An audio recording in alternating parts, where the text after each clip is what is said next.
छुआरा के जागृत समाज को अपनी वाणी से अभिषिक्त करें। माननीय मुख्यमंत्री महोदय। भारत माता की, भारत माता की, भारत माता की।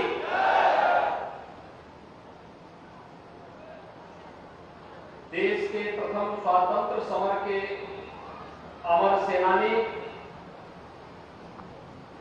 राजा राव रामबख्श सिंह जी की मूर्ति के अनावरण कार्यक्रम में मंच पर उपस्थित जनपद उन्नाव के प्रभारी मंत्री और प्रदेश के परिवहन मंत्री श्री दयाशंकर सिंह जी, उत्तर प्रदेश सरकार के ही मंत्री श्री रविंद्र जायसवाल जी, लोकप्रिय सांसद स्वामी सच्चिदानंद हरि साक्षी जी महाराज, जिला पंचायत अध्यक्ष श्रीमती स्वकुल सिंह जी,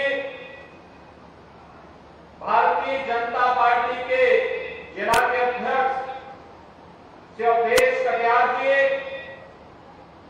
माननीय विधायक श्री आशुतोष शुक्ला जी, अनिल सिंह जी, श्री ब्रजेश रावत जी, श्रीकांत कटियार जी, श्री बंबालाल दिवाकर जी, श्री पंकज गुप्ता जी, विधान परिषद सदस्य श्री रामचंद्र प्रधान जी, विधान परिषद सदस्य श्री राज बहादुर सिंह चंदेल जी। आज के इस कार्यक्रम में उपस्थित और विशेष रूप से जिन्होंने इस कार्यक्रम के लिए प्रयास किया, अध्यक्ष राणा बेनी माधव सिंह समिति श्री राघवेंद्र प्रताप सिंह जी, क्षेत्रीय कल्याण समिति के अध्यक्ष श्री हरिकरण सिंह जी, हरिओम सिंह जी,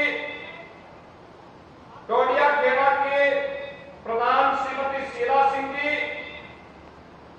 जिला सहकारी बैंक के अध्यक्ष श्री अरुण सिंह जी, आज के इस कार्यक्रम में उपस्थित सभी माननीय जनप्रतिनिधिगण और उन्नाव के सभी उपस्थित भाइयों बहनों, आज मेरा सौभाग्य है भारत की सनातन धर्म की परंपरा के अनुसार यह पितृपक्ष है। अपने पूर्वजों के प्रति कृतज्ञता ज्ञापित करने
से अधिक मेडल भारत के खिलाड़ियों ने जीते। ये भारत के नए सामर्थ्य को प्रदर्शित करता है। G20 का समिट हुआ है अभी हाल ही में। दुनिया के 40 देशों के राष्ट्राध्यक्ष ने भारत के सामर्थ्य और भारत की शक्ति को देखा है।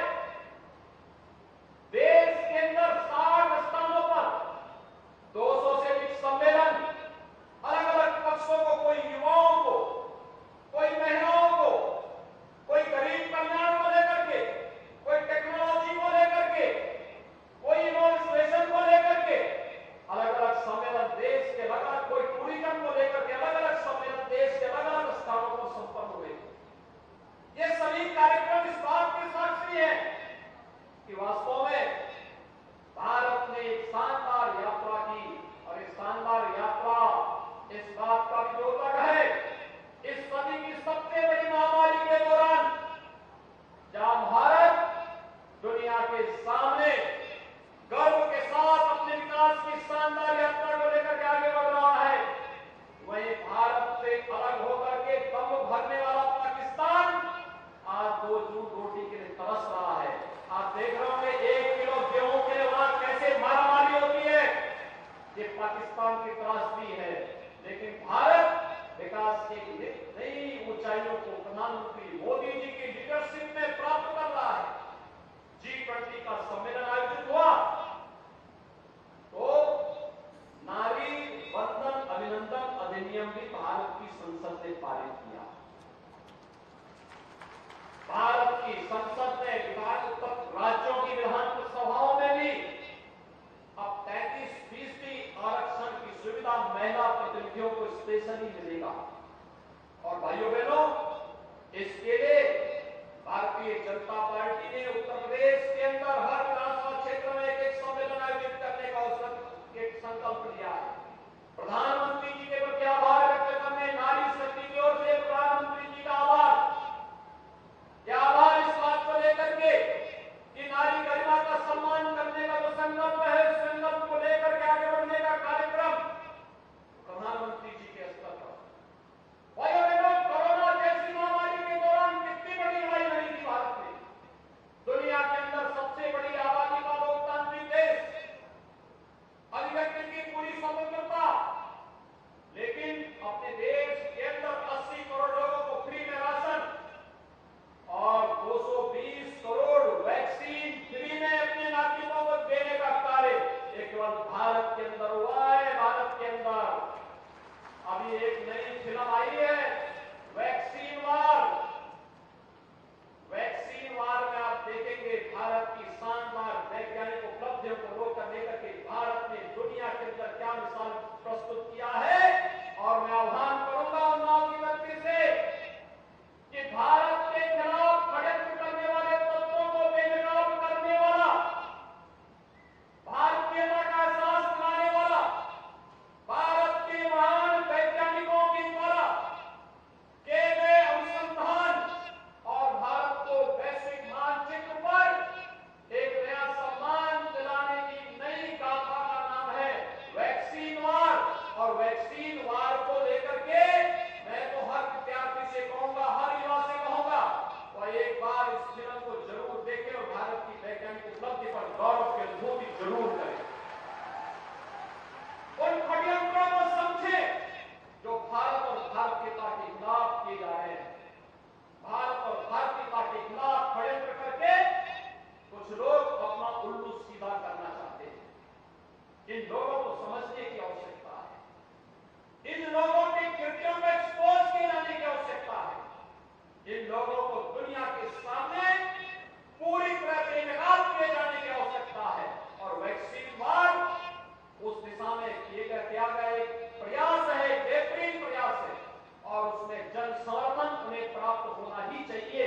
इस देश से मैं आह्वान करूंगा उत्तर प्रदेश के अंदर हर युवा इस फिल्म को देखने के लिए जरूर जाए और देखे कि वास्तव में जब देश दुनिया की एक महामारी से लड़ रहा था, ये लड़ाई व्यक्ति की नहीं थी।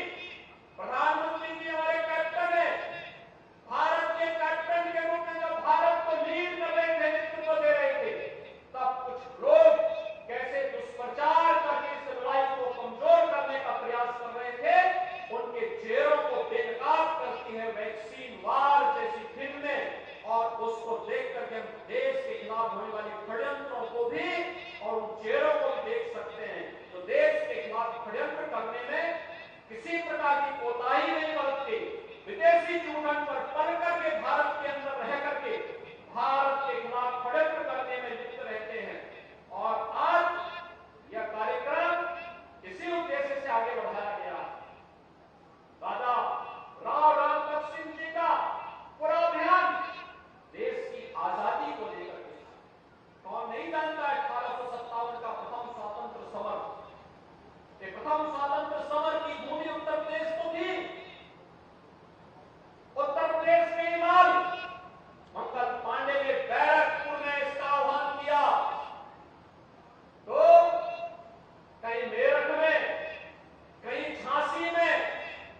के लिए, हर भारत के नागरिक के लिए पंचप्रण का संकल्प प्रधानमंत्री जी ने किया। ये पंचप्रण हर भारतवासी के लिए महत्वपूर्ण है। ये पंचप्रण विकसित भारत का सपना, लेकिन गुलामी के अंशों को समाप्त करना और विरासत का सम्मान करना, नागरिकों के समान अधिकार हो तो नागरिक के अपने कर्तव्य भी होने चाहिए। ये 5 जो संकल्प हैं, इन 5 संकल्पों को लेकर के प्रधानमंत्री जी के आह्वान के साथ भारतवासी को जुड़ने की आवश्यकता है। G20 उसकी एक नई शुरुआत है, जिसने भारत के सामर्थ्य को वैश्विक मंच पर अपना लोहा मनवाया है। और आज भाइयों बहनों, उसी अभियान के क्रम में हम राष्ट्र के नायकों को सम्मान देने के लिए यहाँ पर आए हैं। अभी कुछ दिन बाद मुझे यहाँ पे एक और स्वतंत्रता संग्राम सेनानी के कार्यक्रम के साथ जुड़ना है इसी जनपद में, और इसीलिए आज यहाँ पर एक बार देवी माधव सिंह समिति के सभी पदाधिकारियों को मैं हृदय से धन्यवाद देता हूँ, जिन्होंने यहाँ पर राजा राम भक्त सिंह जी की इस भव्य प्रतिमा और बाबा त्रिलोक चंद जी की इस प्रतिमा के अनावरण का और मैं पुष्पांजलि करने का सौभाग्य हमने प्रदान किया है। मैं इस अवसर पर भारत माता के महान सपूतों को नमन करता हूँ, उन्हें विनम्र श्रद्धांजलि अर्पित करता हूँ और साथ साथ अपने जनप्रतिनिधियों का अभिनंदन करता हूँ कि उनके परिश्रम से आज इस जनपद को 804 करोड़ रुपए की परियोजनाओं की सौगात भी प्राप्त हुई है। भाइयों बहनों, ये सड़क की भी है, बिजली की है, पानी की है, स्वास्थ्य की है, शिक्षा की है, बुनियादी सुविधाओं से जुड़ी हुई योजनाएं हैं और ये सभी योजनाएं समयबद्ध तरीके से आगे बढ़ेंगी तो उन्नाव विकास के नए पथ की ओर अग्रसर होगा। आज उन्नाव जनपद विकास के नए मानक बढ़ता हुआ दिखाई दे रहा है। ग्लोबल इन्वेस्टर समिट इसका उदाहरण है। पहली बार बड़े पैमाने पर निवेश की संभावना भी उन्नाव जनपद में बनी है। भाइयों बहनों, इन सभी कार्यक्रमों को हम समयबद्ध तरीके से आगे बढ़ाने का कार्य करेंगे। इस विश्वास के साथ मैं आप सबको हृदय से बधाई देता हूं। शारदीय नवरात्रि का कार्यक्रम आने जा रहा है 15 अक्टूबर से और 24 अक्टूबर को पड़ेगा विजयादशमी का अवसर। आप सबको शारदीय नवरात्रि और विजयादशमी की हृदय से अग्रिम शुभकामनाएं देते हुए मैं अपनी वाणी को विराम देता हूं। धन्यवाद। जय हिंद।